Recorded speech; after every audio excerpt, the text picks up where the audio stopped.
Ka-Obet, nabanggit nyo na po na sana yung ating mga o mga drivers din na nasa probinsya at wala po sa Metro Manila ay makinabang nga din po dito sa discount na naibibigay sa inyo. Doon po ba sa pamasahe kasama rin sila doon sa piso na increase sa first 4 kilometers?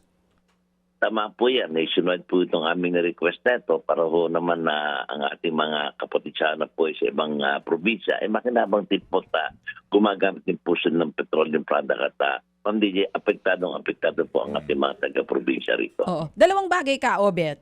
Pinag-uusapan muli ngayon yung pagbibigay ng fuel subsidy na kung matatandaan natin itong mga nakaraang buwan, nung unang umusbong yung away ng Iran at Amerika, nagbigay talaga ng tulong din ng gobyerno for our PUV drivers. Ngayon pinag-uusapan ulit at pinalulutang po muli yung tungkol dun sa fuel excise tax. Kung kayo po bilang isang driver, alin po dun ang dapat na mas mauna? Suspend muna yung fuel excise tax o ito, pinag-uusapan na naman yung ayuda?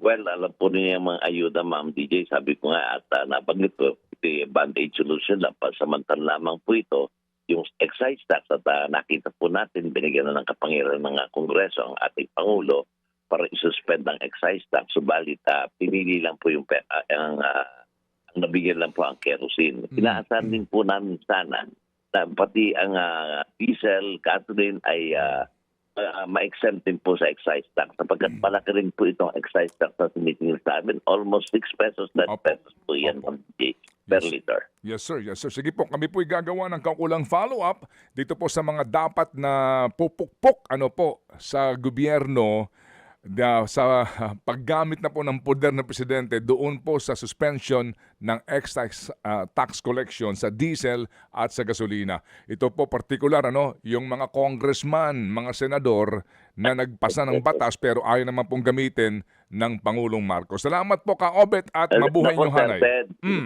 Sir Ted, maipahabol ko lang po, Ma'am DJ, dapat siguro yung ating magigiting at mga honorable na congressman, senador panik-aralan po lamang yung oil deregulation law. Ito po lubha ang nagpapahirap sa atin. Marami na po ako, Sir Ted, kinausap ng mga kaibigang congressman at senador.